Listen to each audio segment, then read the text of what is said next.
yang Tuhan Yesus kasihi, puji syukur kepada Allah, kita masih bersama-sama lagi bersekutu di dalam ibadah rumah tangga. Walaupun masih beribadah di rumah masing-masing, tetapi tidak mengurangi rasa syukur kita atas kasih, berkat, dan anugerah Allah bagi kita semua. Pemberita firman untuk ibadah rumah tangga malam ini, Saudara Benediktus Pasca Unpapar, mahasiswa praktek dari Fakultas Teologi Universitas Kristen Duta Wacana. Bapak Ibu Saudara, dimohon bangkit berdiri. Kita akan bernyanyi bersama dari Kidung Jemaat 18 bait yang pertama.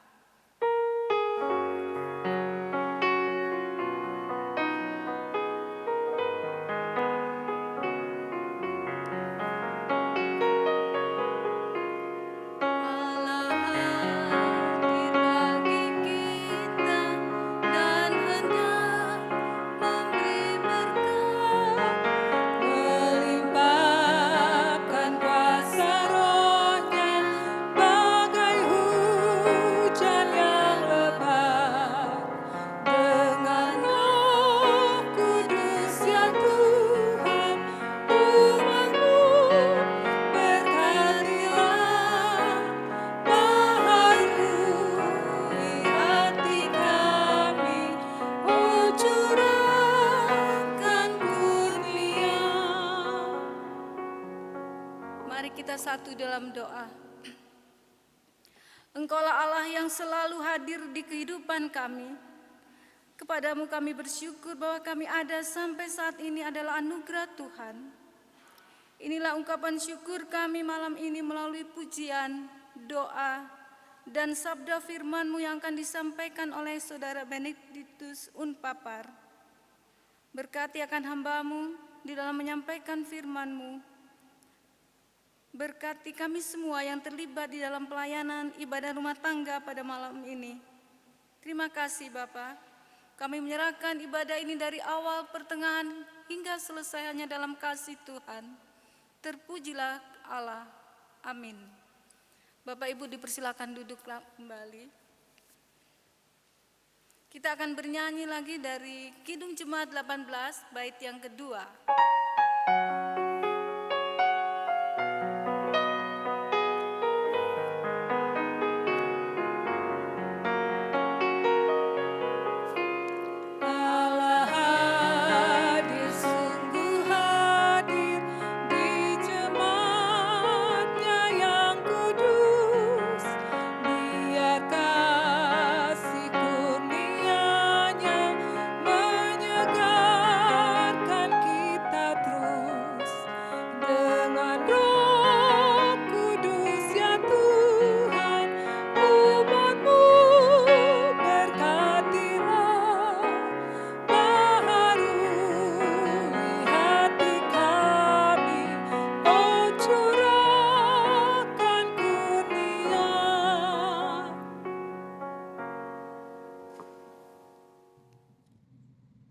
Sebelum kita membaca firman Tuhan pada ibadah keluarga hari ini, mari kita bersatu di dalam doa.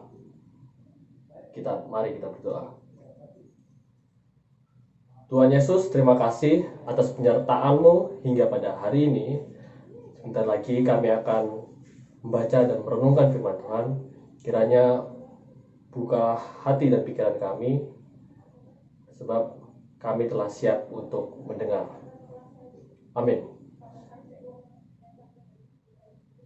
Pembacaan Alkitab pada hari ini terambil dari Imamat 9 ayatnya yang 12 sampai yang ke-24. Imamat 9 ayatnya 12 sampai yang ke-24 berkata demikian. Kemudian ia menyembelih korban bakaran, lalu anak-anak Harun menyerahkan darah korban itu kepadanya. Maka Harun menyiramkan pada mezbah sekelilingnya.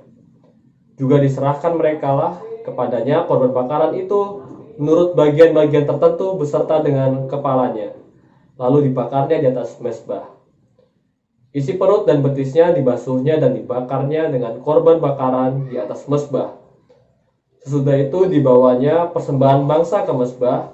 Diambilnyalah kambing jantan yang akan menjadi korban penghapus dosa yang bagi bangsa itu, lalu disembelihnya dan dipersembahkannya sebagai korban penghapus dosa seperti yang pertama. Kemudian dibawanyalah korban bakaran ke mezbah dan diolahnya sesuai dengan peraturan. Selanjutnya dibawanyalah korban sajian dan diambilnya segenggam daripadanya, lalu dibakarnya di atas mezbah di samping korban bakaran pada waktu pagi. Ia menyembelih juga lembu dan domba jantan yang akan menjadi korban keselamatan bagi bangsa itu. Lalu anak-anak Harun menyerahkan darah korban itu kepadanya. Maka Harun menyiramkannya pada mezbah sekelilingnya. Tetapi segala lemak dari lembu dan dari domba jantan itu, yakni ekor yang berlemak, lemak yang menutupi isi perut, buah pinggang dan umbai hati, segala lemak itu diletakkan mereka di atas dada kedua korban itu. Lalu Harun membakar segala lemak itu di atas mezbah. Dada dan paha kanan itu dipersembahkan Harun sebagai persembahan unjukan di hadapan Tuhan, seperti yang diperintahkan Musa. Harun mengangkat kedua tangannya atas bangsa itu, lalu memberkati mereka. Kemudian turunlah ia setelah mempersembahkan korban penghapus dosa, korban bakaran, dan korban keselamatan. Masuklah Musa dan Harun ke dalam kemah pertemuan. Setelah keluar, mereka memberkati bangsa itu, lalu tampaklah kemuliaan Tuhan kepada segenap bangsa itu. Dan keluarlah api dari hadapan Tuhan, lalu menghanguskan korban bakaran dan segala lemak di atas mezbah. Tatkala seluruh bangsa itu melihatnya, bersorak-sorai mereka, lalu sujud menyembah. Demikian pembacaan firman Tuhan. Terpujilah Kristus. Haleluya. Saya teringat ketika pengalaman saya dulu waktu duduk di bangku SMA, saya ingat ada sosok guru yang saya hormati. Alasan saya menghormati itu terlihat melalui sikapnya, yaitu bahwa beliau itu memang tidak memberi pilih-pilih nilai gitulah. Misalnya ada siswa yang anak emas, jadi nilainya beda dari yang lain. Dan juga beliau datangnya tepat waktu. Walaupun tidak bisa datang ke kelas, selalu memberikan pengumuman terlebih dahulu. Jadi terlihat ada tanggung jawabnya sebagai guru di situ. Tapi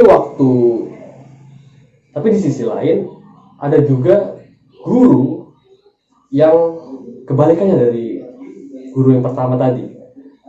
Jadi dia guru yang rasanya, mohon maaf, bisa dibilang mungkin kurang kompeten atau tanggung jawabnya tidak dilaksanakan dengan baik.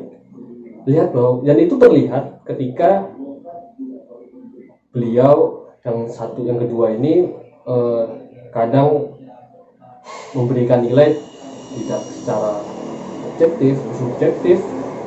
Lalu dia juga kadang tidak masuk ke kelas, tidak memberitahu apa-apa, atau ya jadi kosong kelasnya seperti itu.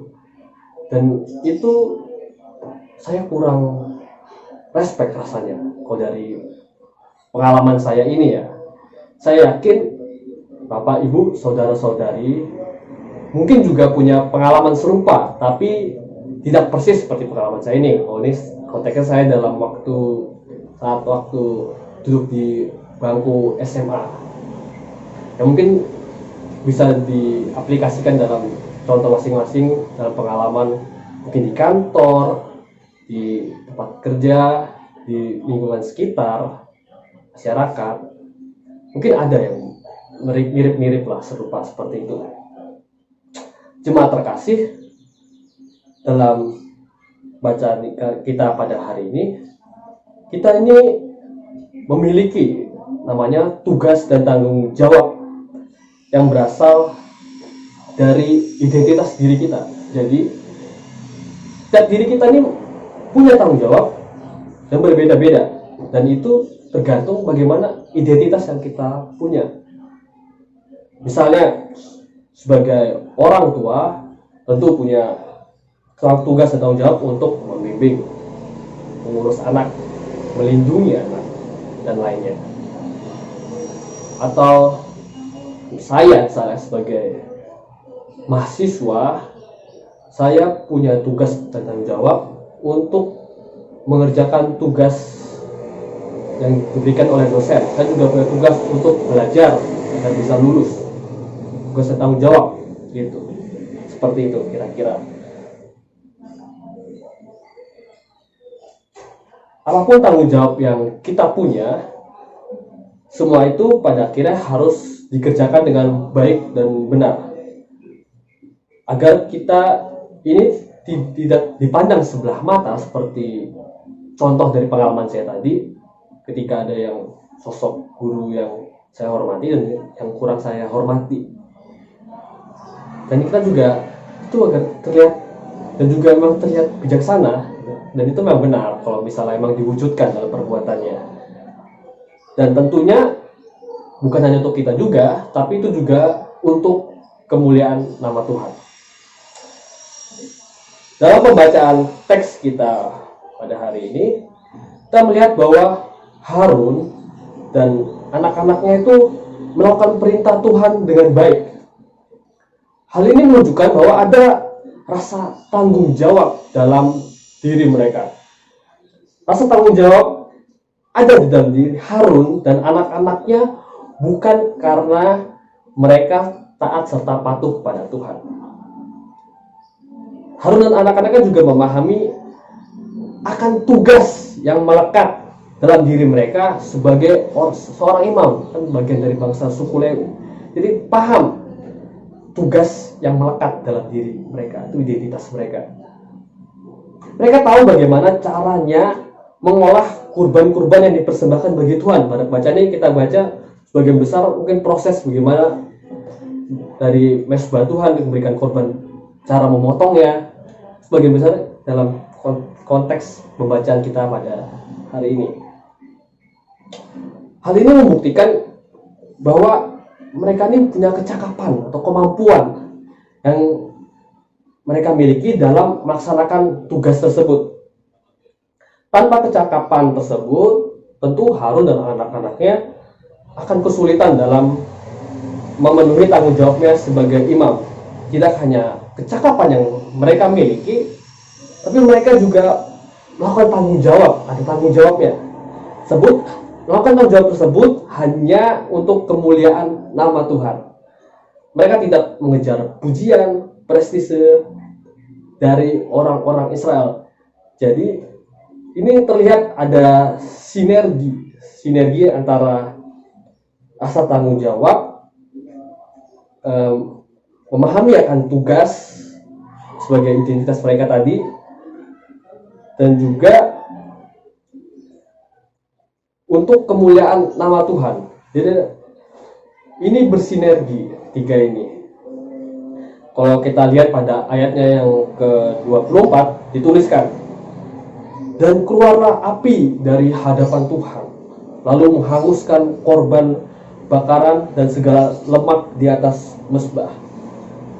Artinya bahwa perbuatan yang Harun dan anak-anaknya ini lakukan ini memang berkenan di hadapan Tuhan.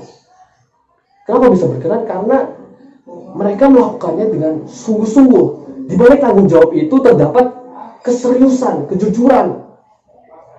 Karena Tuhan bisa melihat mana yang hamba ya, jemaatnya ini lakukan dengan sungguh-sungguh, dengan penuh tanggung jawab, dan mana yang tidak. Karena itu di ayat 24 ini dituliskan, dan keluarlah api dari hadapan Tuhan lalu menghanguskan korban bakaran dan segala lemak di atas mezbah.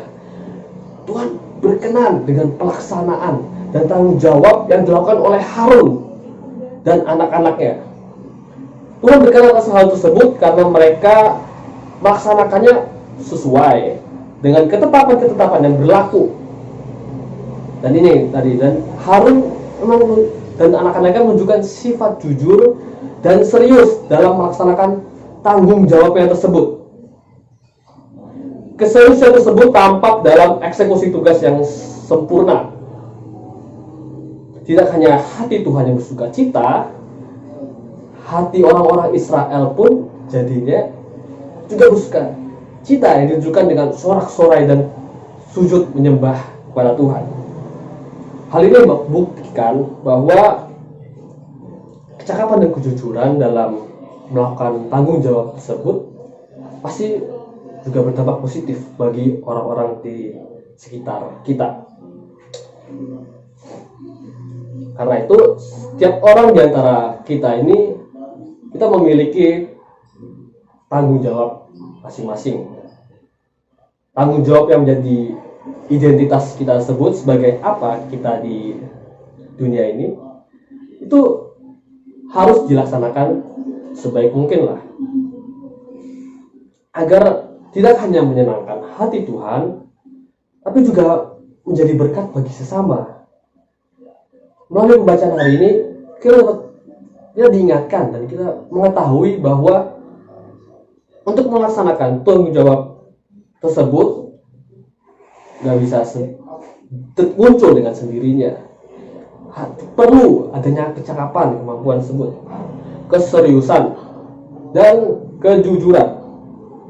Hal-hal tersebut paling tidak sudah ada dalam diri kita, baik kita di masyarakat sebagai pekerjaan dan sebagai karyawan di kantor, atau sebagai orang tua, presbiter, ataupun pekerjaan yang lainnya. Tapi pada kenyataan realitas sekarang ini kan agak sulit ya, memang nggak gampang dilakukan. Mungkin kita dengar atau seperti saya omongkan ini enak saja rasanya kalau didengar. Ini kan sulit karena kita pasti tidak hanya punya satu tanggung jawab yang kita emban dalam selama hidup kita ini. Kita punya berbagai macam tanggung jawab yang kita punya, dan berdobel-dobel. Kita nggak punya satu dua. Misalnya sebagai orang tua, kita punya tanggung jawab sebagai orang tua, atau lalu di pekerjaan, lalu di gereja sebagai majelis, kan itu udah double itu tanggung jawabnya. Tapi kita harus punya kesadaran penuh, agar kita sadar ya tanggung jawab kita ini. Kita harus punya kesadaran penuh terhadap identitas kita yang kita bawa ini sebagai apa. Dan sebagai manusia kita memang rentan. Kita rentan untuk jadi manusia, dan seringkali pada kenyataannya kita mengabaikan tanggung jawab yang kita punya. Jadi godaan-godaan itu sering datang kepada hidup kita, dan itu memang jadi saat-saat sulit dalam realita yang kita punya. Tapi sebenarnya tanggung jawab ini cukup penting, sangat penting dalam kehidupan kita sekarang, karena tanggung jawab ini merupakan salah satu upaya untuk mewujudkan kasih Kristus di tengah dunia sekarang ini. Kok bisa? Kalau di zaman dulu, maksudnya abad-abad pertama, kita melihat bahwa orang-orang mewartakan kasih Kristus itu melalui mewartakan Injil, atau penginjil dulu kan berbicara datang ke tempat-tempat yang belum mengenal Kristus, dan datang lalu perkenalkan. Jadi begini, Yesus sosok yang kami imani ini seperti ini. Itu kan konteks dulu. Kalau sekarang bisa nggak kayak gitu? Jadi datang kita ke tengah komplek, terus kita bicara Allah Bapa Tuhan Yesus Kristus, hanya Kristen lah yang benar, yang seperti ini. Itu udah diamuk masa, malahan dianggap kristenisasi, jadi ya kan nggak bisa. Lalu gimana ada zaman sekarang ini? Jadi melalui tindakan perbuatan kita, dan salah satunya untuk memancarkannya perbuatan ini melalui sikap tanggung jawab ini yang kita baca. Ini merupakan satu cara kita untuk menjadi pewarta kerajaan Allah kepada sesama. Jadi tidak hanya terbatas sebagai sosok pendeta, majelis, atau pemberita firman, pelayan Tuhan di gereja, atau mahasiswa teologi kayak saya yang harus mewartakan lalu tindak perbuatan. Tapi jemaat, Bapak Ibu, saudara-saudari sekalian juga bisa melalui sikap tanggung jawab ini. Jadi tidak terbatas hanya tokoh-tokoh penting aja. Kita juga bisa, semua pengikut Kristus yang percaya pada Tuhan Yesus Kristus bisa melakukannya. Karena itu saya sebagai firman Tuhan, pemberita firman Tuhan pada hari ini juga memiliki tugas dan tanggung jawab membawa isi dari perenungan ini kepada jemaat terkasih sekalian. Lalu pada akhirnya Bapak Ibu, saudara-saudarilah yang menentukan apakah bersedia menjadi pengikut Kristus yang tidak hanya menjalankan tugas sebagai formalitas belaka saja, tetapi juga bertanggung jawab melalui kehidupannya, entah itu melalui pekerjaan, studi, atau peran apapun dalam kehidupan kita bersosial sekarang. Sebagaimana Harun dan anak-anaknya lakukan tanggung jawab dan identitas mereka dengan sungguh-sungguh. Apakah Bapak, Ibu, Saudara bersedia jadi pengikut Kristus seperti Harun dan anak-anaknya ini? Kalau bersedia, mari kita nyatakan sikap tanggung jawab itu di dalam kehidupan kita masing-masing. Amin.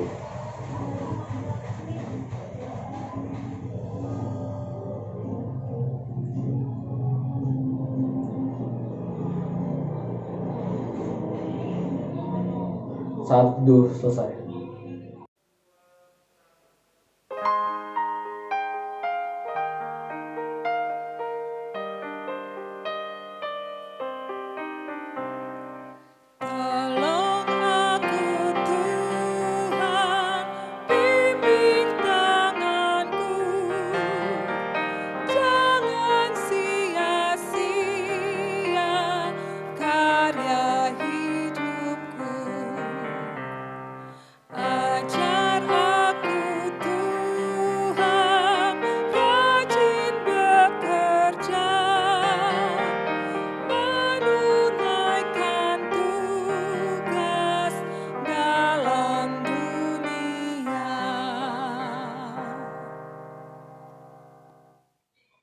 Mari, saudara yang dikasihi dalam Tuhan Yesus Kristus, kita bersatu di dalam doa syafaat. Mari kita berdoa.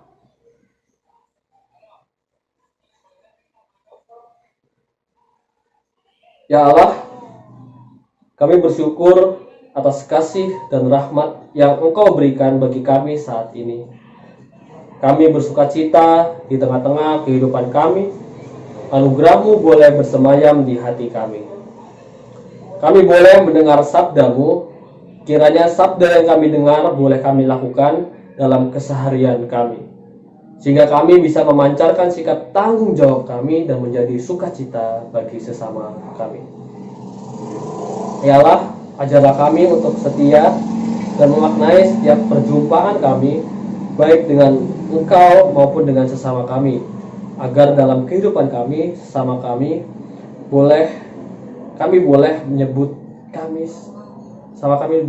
sebagai sahabat, dan kami pun boleh menyebut mereka sebagai sahabat. Ajarlah kami ya Allah untuk meredam segala dendam, permusuhan, caci maki, dan dengki di sekitar kami. Kiranya kami menjadi duta perdamaian yang selalu setia memancarkan dan mewujudkan nilai-nilai kerajaan-Mu di hidup kami. Arahkanlah kami ya Allah pada kesadaran bahwa hidup kami hanya untuk melayani-Mu. Kami juga berdoa untuk gereja GPB Genta Kasih Surabaya. Kami bersyukur Engkau senantiasa memberkati kami sebagai gereja. Kami bersyukur Engkau menempatkan kami di tempat ini untuk melayani Engkau dan masyarakat.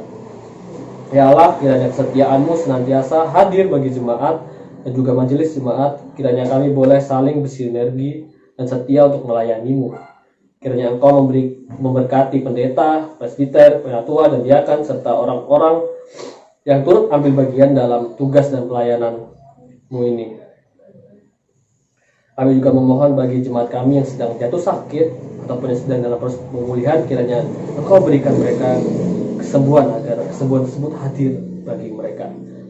Ya Allah, kami berdoa bagi mereka yang sedang kesusahan, harus hidup di bawah bayang-bayang penderitaan. Kiranya ajarlah kami untuk peka dan saling menolong. Kiranya Engkau berkenan memakai kami sebagai gereja untuk menolong mereka, menghibur dan meneguhkan hati mereka di tengah-tengah ketidakpastian hidup. Menjadi teman di kala adanya banyak penindasan bagi mereka. Kiranya kecukupan yang kami punya mampu kami syukuri dan kami siap untuk menjadi perpanjangan tangan-Mu ya Allah. Ajarlah kami ya Allah untuk menjadi teman bagi alam di sekitar kami. Di tengah-tengah arus perkembangan teknologi, kami sebagai manusia terkadang abai terhadap segala kerusakan ekologi. Terhadap hidup kami, hanya untuk kami, kebutuhan hidup untuk alam selalu kami lupakan. Ya Tuhan, ya Allah, kiranya kami sebagai gereja bisa menjadi sahabat untuk alam. Kami menjadi hidup dengan keramahan bagi alam. Kiranya kesadaran untuk merawat alam boleh senantiasa hadir dalam keseharian kami sebagai bagian dari kami menjalani hidup untuk melayani-Mu. Ya Tuhan, di dunia sedang heboh dengan virus corona, kami tidak tahu apa yang rencana-Mu lakukan dengan pasti. Namun kami yakin bahwa di setiap peristiwa wajah kemuliaan-Mu semakin terpancar. Kami memohon kesembuhan bagi mereka yang terpapar virus corona. Berkati keluarga dan orang yang terlibat dalam proses kesembuhan dan penanganan virus corona. Berkati pemerintah yang juga senantiasa mencari solusi dan pencegahan penyebaran virus ini. Kekuatan dan limpah kasih-Mu kiranya boleh selalu ada ya Tuhan. Dan bagi kami yang masih sehat, kiranya kami bisa untuk sadar akan menjaga kesehatan. Kiranya kami tidak jumawa, tapi semakin rendah hati karena apapun pencegahan yang kami lakukan, kami hanya ciptaan yang rapuh dan hanya membutuhkan pertolongan-Mu ya Allah. Inilah seruan dan permohonan kami yang kami panjatkan kehadirat-Mu lewat perantaraan anak-Mu yang tunggal, Yesus Kristus, sahabat dan guru kami yang mengajarkan kami berdoa. Bapa kami yang ada di surga, dikuduskanlah nama-Mu, datanglah kerajaan-Mu, jadilah kehendak-Mu di bumi seperti di surga.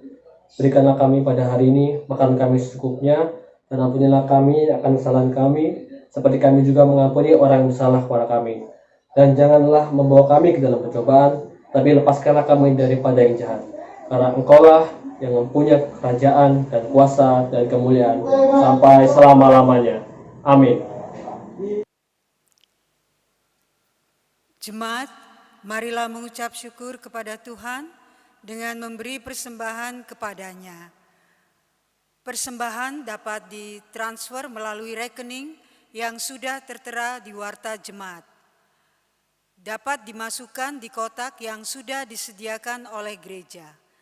Dapat disetorkan ke majelis sektor masing-masing. Jemaat, pujian persembahan dari Kidung Jemaat nomor 365, baitnya yang pertama dan yang keempat. Tuhan ambil hidupku.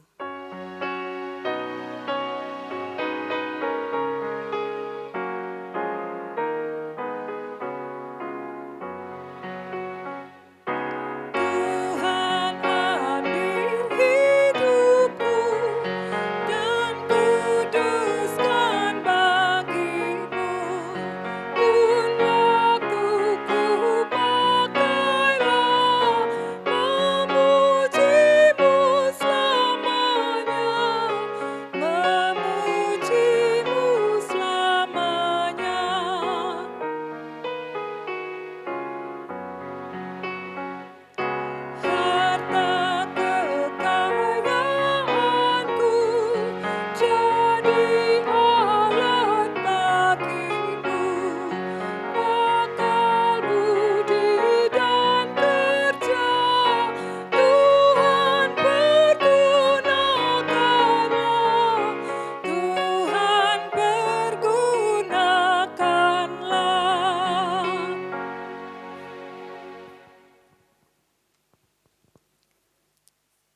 Jemaat yang bersukacita, mari berdiri untuk mendoakan persembahan syukur ini. Tuhan Yesus, terima kasih untuk hidup yang Engkau anugerahkan kepada kami. Terima kasih untuk setiap orang yang Engkau berikan untuk menopang dan menolong hidup kami. Terimalah ungkapan syukur kami, pakailah hidup kami untuk selalu mendukung orang lain agar mendapatkan kehidupan yang lebih baik. Pakailah hidup kami untuk selalu menyanyikan kidung kasih-Mu bagi dunia ini. Amin. Jemaat tetap berdiri.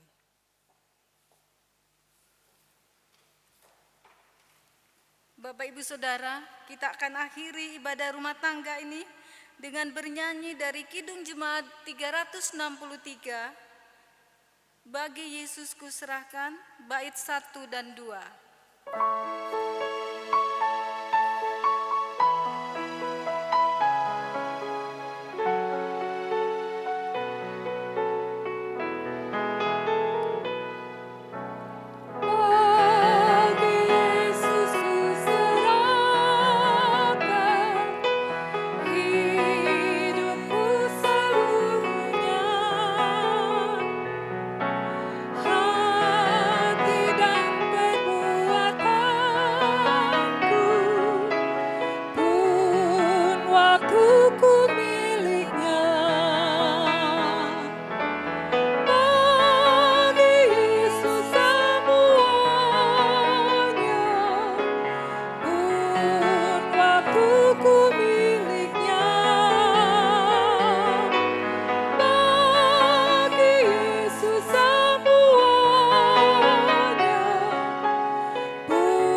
Arahkan hati dan pikiranmu kepada Tuhan, serta terimalah berkat-Nya.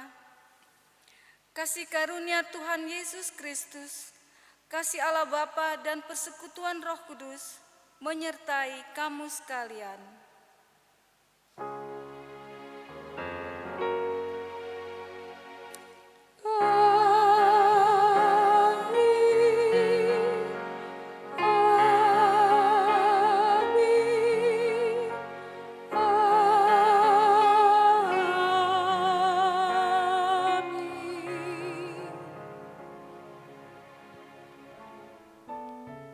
Ibadah rumah tangga selesai, silakan Bapak Ibu